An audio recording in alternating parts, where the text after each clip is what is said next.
नमस्कार दोस्तों, मैं दिलीप सर स्वागत करता हूं आप सभी का एक्सेल कोचिंग एकेडमी क्लासेस में। दोस्तों, जैसे कि आप सब लोग जानते हो कि मैं जीएस का टीचर हूं, है ना। और जो लोग नहीं जानते उसके बारे में उन लोगों में बता देता हूं। मैं एक जीएस फैकल्टी हूं और मैं जीएस पढ़ाता हूं। यदि हम लोग जीएस या जीके की बात करें तो इसमें टोटल 12 या 13 सब्जेक्ट हैं। वैसे 12 सब्जेक्ट हैं, एक आप करंट अफेयर्स को इसमें इंक्लूड करोगे तो टोटल 13 सब्जेक्ट में आपको पढ़ाता हूं। यदि उन 13 सब्जेक्टों की बात करें वो कौन कौन से सब्जेक्ट है तो वो मैं अभी आपको यहाँ पर डिस्क्राइब करके बता देता हूँ। इससे पहले मैं आपको बता देता हूँ कि हमारी जो संस्था है, हमारी जो ब्रांच है जिसका नाम एक्सेल एकेडमी है, ये जो एक्सेल एकेडमी क्लासेस है आपकी, ये मध्य प्रदेश राज्य के एक शिवपुरी जिले में है, जिसका जो एड्रेस है वो है फिजिकल रोड। और यदि आप हमसे कांटेक्ट करना चाहें तो उसके लिए मैं आपको नंबर बता देता हूं हमारा।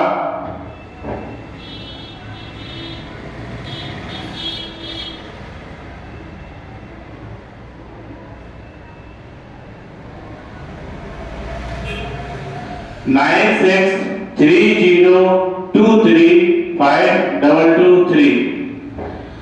दोस्तों, ये तो हमारा कांटेक्ट है। अब मैं आपको बताता हूं कि जीएस में मैं कौन कौन से सब्जेक्ट आप लोगों को पढ़ाऊंगा, है ना। तो सबसे पहले हम लोग बात करें कौन कौन से सब्जेक्ट होते हैं आपके जीएस में। तो देखो, सबसे पहले एमपीजी के, नंबर 2 इंडिया जी के, तीसरा सब्जेक्ट आता है आपका वर्ल्ड जी के। दोस्तों, मैं आपको बता देता हूं कि एमपी जी के में हम लोग पूरी एमपी पढ़ेंगे हमारी, और बिल्कुल आप ये समझ लो कि बिल्कुल छोटे से लेवल से स्टार्ट करेंगे हम लोग और बिल्कुल एडवांस लेवल तक जाएंगे। पहले आपका छोटा इंटरमीडिएट स्तर रहेगा, उसके बाद आपका मॉडरेट लेवल और उसके बाद आपका एडवांस लेवल। हम लोग पूरा कवर करेंगे इस सब्जेक्ट में आपके एमपीके में। उसके बाद हम लोग स्टार्ट करेंगे आपके इंडिया जी के, उसके बाद रहेगा आपका वर्ल्ड जी के। इसके अलावा और कौन कौन से सब्जेक्ट है आपके जीके में देखोगे आप, बायोलॉजी है आपका, फिजिक्स है, केमिस्ट्री है,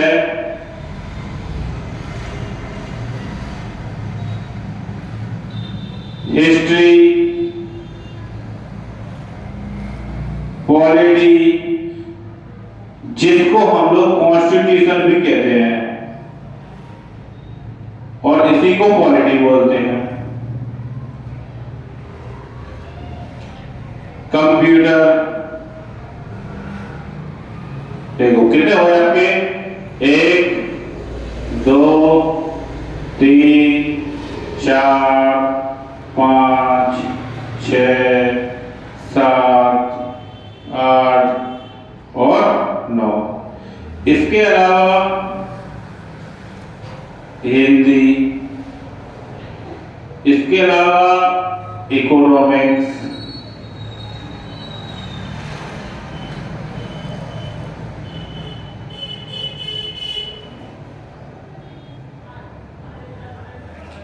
एक और बचता है आपका ज्योग्राफी,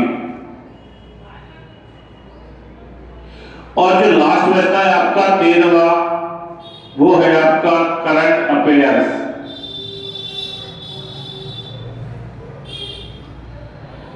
देखो दोस्तों, हम लोग जीएस में टोटल कितने सब्जेक्ट पढ़ा करेंगे, टोटल 13 सब्जेक्ट हैं।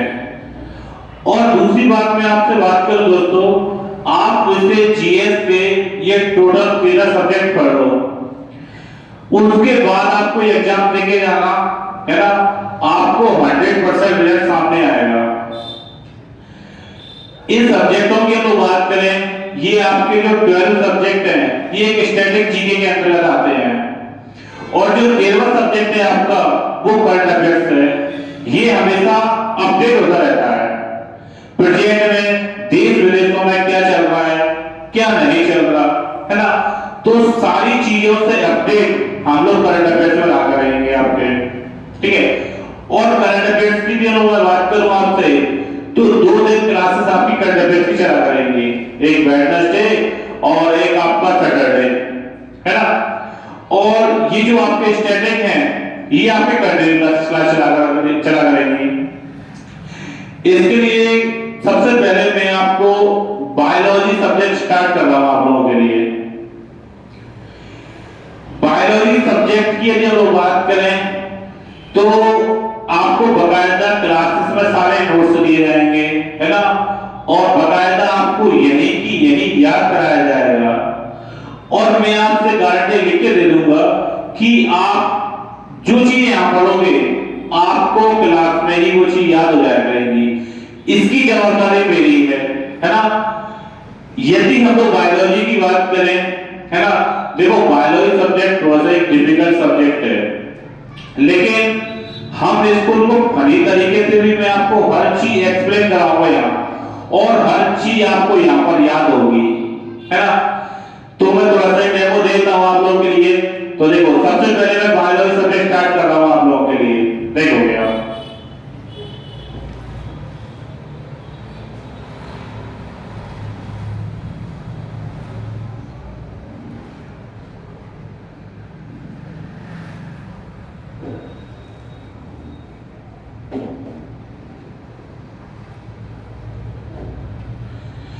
दोस्तों बायोलॉजी सब्जेक्ट स्टार्ट करने से पहले मैं थोड़ा सा बताता हूं आपको कि मेरा एक YouTube चैनल है, उस YouTube चैनल का नाम है DNR क्लासेस।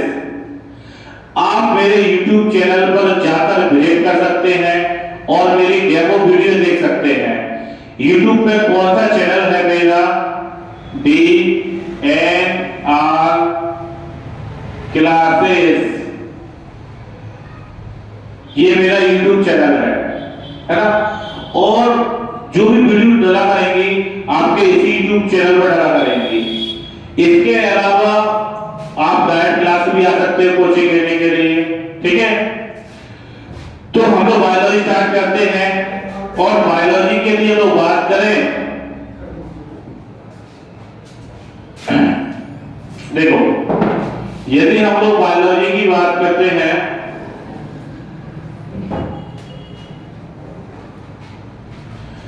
जो बायोलॉजी सब्जेक्ट है आपका,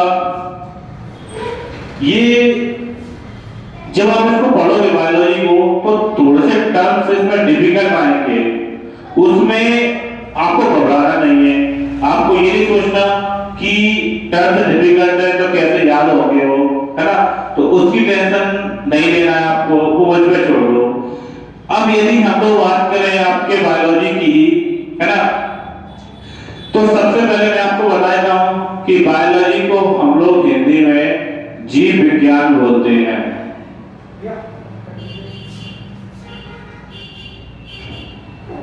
यदि हम लोग बायोलॉजी की बात करें, इसके फादर की, यह सबसे पहला क्वेश्चन ही पूछा जाता है आपसे कि बताइए फादर ऑफ बायोलॉजी किसे कहा जाता है। तो मैं आपको बताता हूं कि फादर ऑफ बायोलॉजी हम लोग अरस्तु को कहते हैं। यदि हम लोग बात करें बायोलॉजी की तो फादर ऑफ बायोलॉजी किसे कहा जाता है, तो फादर ऑफ बायोलॉजी अरस्तु को बोला जाता है। अब हम लोग बायोलॉजी की बात करें तो बायोलॉजी में क्या क्या पढ़ेंगे हम लोग, तो देखो बायोलॉजी की 2 ब्रांच है।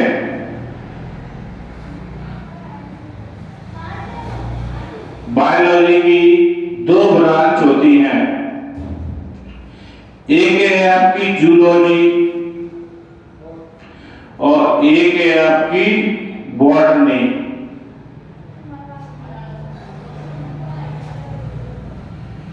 जो आपकी जूलॉजी है इसके में इसमें किसके बारे में पढ़ा करेंगे हम लोग, तो इसमें पढ़ेंगे हम लोग सजीवों के बारे में,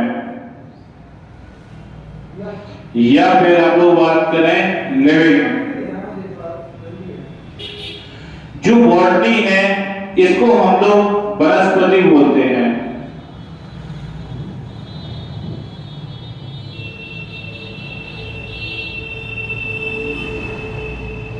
और इसमें हम लोग पढ़ते हैं निर्जीव के बारे में।